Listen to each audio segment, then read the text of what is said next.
Hey guys, NJ here, and today we are looking at a couple of 1177 style FPV cameras. Now recently I did a quick compilation video of some fun flights I've been having with the 130 of mine, the Reptile, and you'll notice in that footage, which I'll link up in the description, I did a little bit of night flying.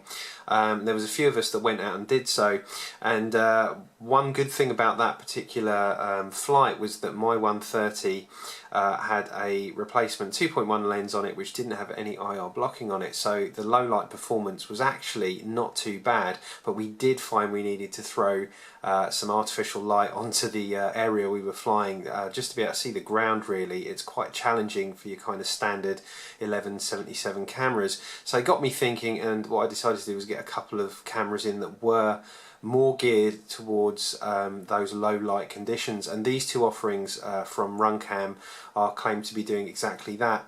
The first one, which certainly offers a much wider window, is the RunCam Owl. This has a field of view of 150 degrees, a power input of 5 to 22 volts, and it's a 700 TVL sensor with a 0.0001 lux sensitivity. So it'd be very interesting to see how this guy performs in a similar situation. And then over on the right here we have the RunCam Night Eagle. Now this is meant to go even further past this. This is a black and white only camera. 5 to 17 volt input, field of view of a slightly smaller 140 degrees, again as this one, in a 4:3 aspect ratio. As I said, it's black and white only, but this is meant to have a really sensitive sensor on here for for extremely low light situations. So I think what we'll do is we'll have a look at the more standard 1177 footage, and then we'll go straight ahead in those similar conditions and compare both the Owl Plus and the Night Eagle and see how these two fare up. Should be very interesting indeed, especially flying in only black and white. It'll be interesting to see how it is to adapt to that. So let's have a quick look at what comes in the box. So in the case of the Owl Plus, we have the camera, as you can see it here. If we spin this round to the back, you get a couple of different plates available with this. You get the standard back plate, which I'll be using, and then you have the one with the extra kind of hinge points, or rather this is the hinge and they give you like a set screw point to hold the angle in. You've got the 5 to 22 volt in on the left pin, ground and video, and then on a separate connector the ground and OSD, which is pretty much how RunCam wire up all their 1177 style cameras now, which works absolutely fine. Let's have a look and just see what else we've got in here. You have your standard manual, which is all nicely laid out, and warranty information, etc. And then in terms of what you have kit wise, there is that extra plate that I mentioned on the back. You've got the mount if you want to use one of these, if you don't use side plate mounting like most of us do in our quads, with the curved angle adjustment there you can see, and one of those different types of mount which actually brace around the lens itself. Not a fan of those, but it's nice they include lots of kit options. And then in here we have just the separate loom. We have a cable to go with these standard phono jack style connectors, which you probably won't use. A nice silicone loom, which is always nice, and then we get the OSD cable, which you can plug directly into the side there to make adjustments. But so I hear, in the case with a lot of RunCams anyway, the settings straight out the box are actually very good, so we will be doing those before making any kind of adjustments to preference. And then having a quick look at the Night Eagle, we have a similar kind of shape and layout, and again just holding this next to a more standard generic 1177, you can see they're all kind of going for that same form factor, so this should fit up quite nicely in your standard build. It does look like there is also some kind of set point adjustment there, or perhaps 2 hinge points. Not entirely sure, there's something slightly different going on there. Having a look, same again, you've got the manual, warranty card and information, and then in here we have a slightly different kit. I think probably containing more or less the same things. So again, the separate OSD. Thing to note here actually, that's a much bigger OSD cable, and by the looks of things, yeah, that's kind of odd. I'm not sure I like that really. So it looks like the OSD cable, rather than be a combined signal, on each pin you've got ground, left, right, set up and down. So that's just strange. What an odd thing to do.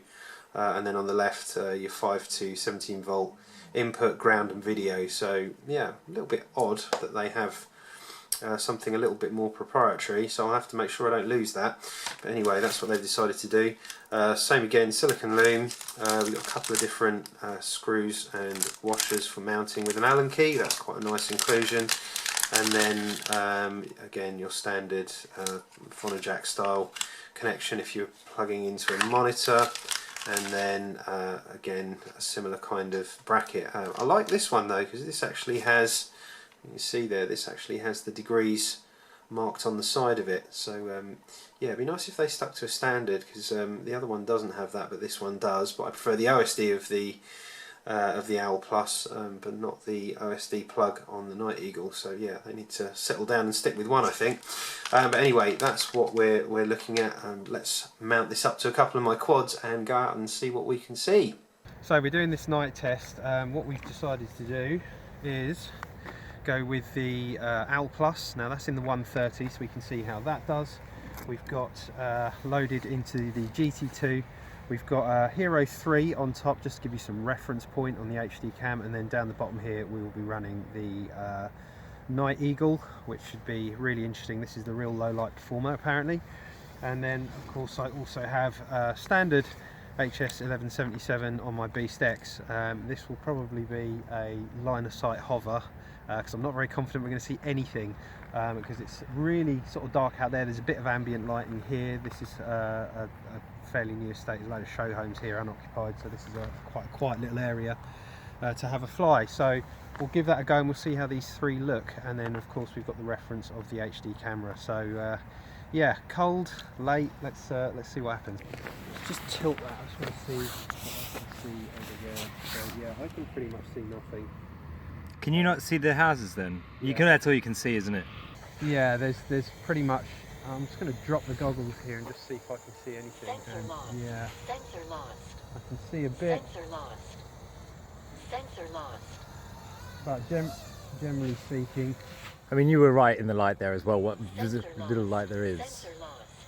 Yeah, I can't see at all in that. So the HS 1177. A no-go. Is an absolute no-go. So let's just. I mean, you can turn your brightness up, but you're not going to be able to brighten darkness. Yeah, that ain't going to happen. So yeah, that's a fail for the Beast X, unfortunately, with the standard 1177. So we're now going to move to the 130 running the Owl Plus, and we'll see if we can see any more. And again, these are stock settings. I haven't messed with anything yet. I just want to see what it's like out the box. So let's let that settle. And already that looks like we can see a bit more. It's gone to black and white mode. But that's impressive. You can see the actual ground. And yeah, things. you can. Right, this looks considerably more promising. Actually, turn it towards the right, just as a quick. Oh wow! Arm motors. Oh yeah, that's considerably better. Just to give you an idea as to what you'll be seeing. Wow. So yeah, it's weird in black and white. You have no colour reference. But it's completely flyable. Video's nice and clean out here.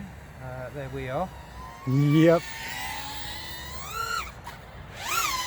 With this amount of low light, and it is low light, you can still see, I would say, this kind of area absolutely fine.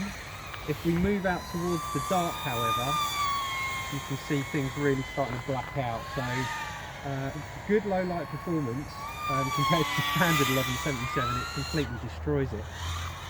But yeah, I definitely wouldn't be leaving the area of some ambient light. 2 minutes. So I can make out a tree there.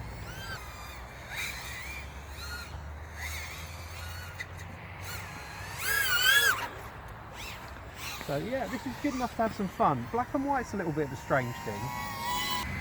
But yeah. 1 minute. First impressions then? I like it. This is pretty impressive. It'll be interesting to see how this fares up in the day. That'll be the next test. But in terms of a night performance, considering the ambient light out here, this is actually very good. And this one's black and white during the day as well? Or it does get some colour? No, it's a colour as well. It will Okay. switch to colour during the... as soon as it sees it can handle it, and there's enough light, it will switch over.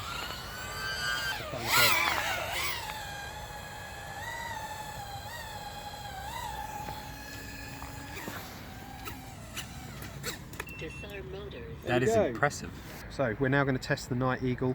I'm going to turn on the Hero 3 so we can see what that sees. Not going to be a lot. I'm not confident it's going to give us anything at all, but we'll do it anyway. And this is the one that's meant to get the best low light performance and really is just for night flying. So let's see how that one does and whether we can get further out into that field and still see where we're going. So let's give this a go. Right, so yeah, Hero 3 is recording. So some reference. Let's lay this down and see what happens here. How confident are we? Well, looking in the camera. It does look pretty impressive though. Me. Be interested to see the oval field over towards the right. Yeah. All motors. Okay, here we go.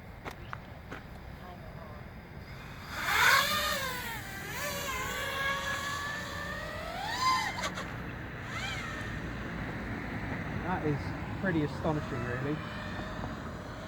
I can see a field. I'm gonna have. Wow, that I'm impressed. Just a bit higher.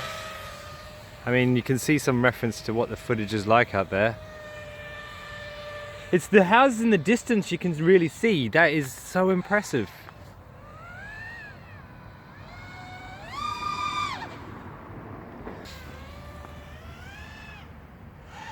NJ stick movements.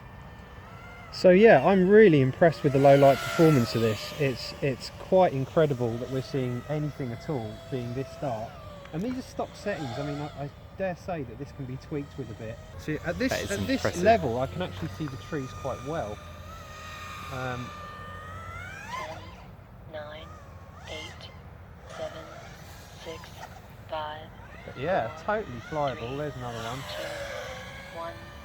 Timer 1 elapsed. And there we are. Whoa. So yeah, that's pretty incredible, wouldn't you say?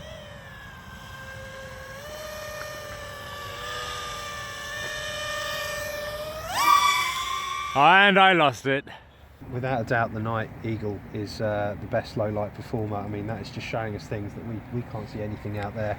And this, it almost feels, I mean, I can see everything. It's perfect, really very good. If you were to throw some IR light out in front of that, with some IR LEDs for instance, I think you're going to end up having, you know, like a floodlit view in front of the quad.